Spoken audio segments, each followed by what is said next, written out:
Hello, this is Mrs. Politsky, and I have notes for 8th grade geography, chapter 12, section 2, talking about Greece. So as we go along, make sure that you have your handout to follow along. So here we go.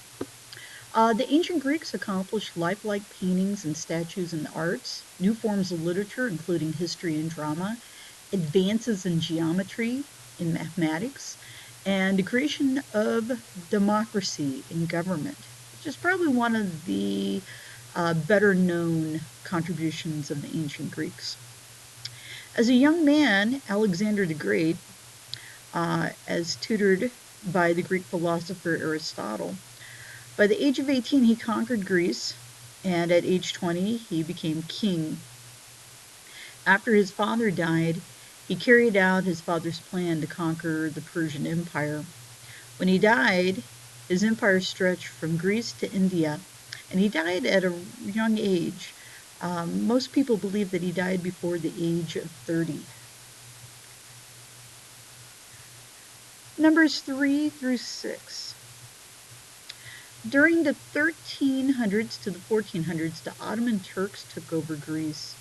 By the early 1800s, the Greeks rose up against the Turks and became a monarchy. The Greek language is one of the oldest languages still spoken in Europe today, and it is a language of scholars. Most Greeks are members of the Orthodox Church, a branch of Christianity that dates back to the Byzantine Empire. And one of the big differences between the Orthodox Church and the Catholic Church is the seat of the patriarch. In Catholicism, we have the Pope, who has the authority of the church. In the Eastern Church or the Orthodox Church, they have a patriarch. 7 through 11. The cornerstone of Greek society is the family. Greece today is largely urbanized, with about 3/5 of the population living in cities. Life in Greece's rural villages is isolated. People grow crops and raise sheep and goats. Socialization, or how people get to greet one another, happens in village squares. As a result of rapid growth of industry, problems like air pollution have caused damage to the ancient ruins and people's health.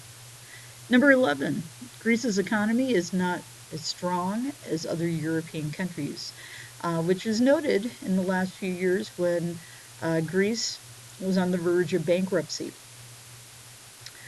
Number 12,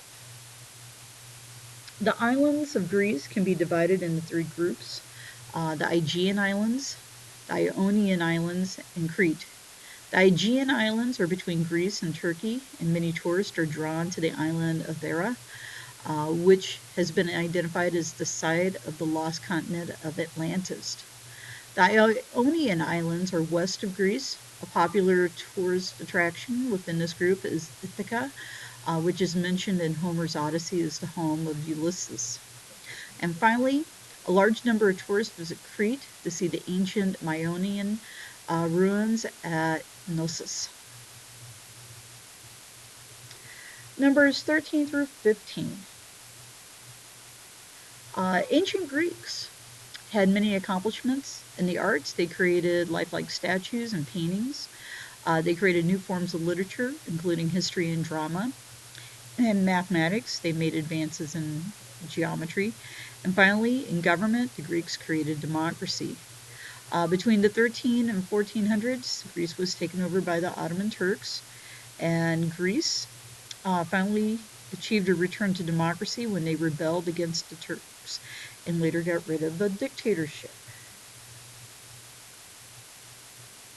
Numbers 16 through 18. Most Greeks follow the religious teachings of the Orthodox Church.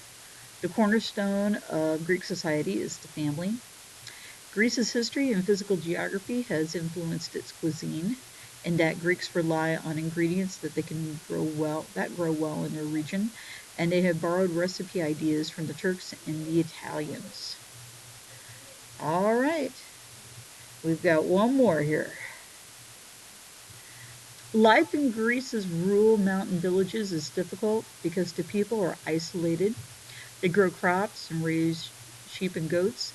When there's time to relax, people socialize in the village squares. Uh, as industry has grown in Athens, the city has experienced air pollution, which has damaged the ancient ruins and people's health. Greece's economy is not as strong as other European countries, but it's still growing due to increased tourism. All right. Thank you very much.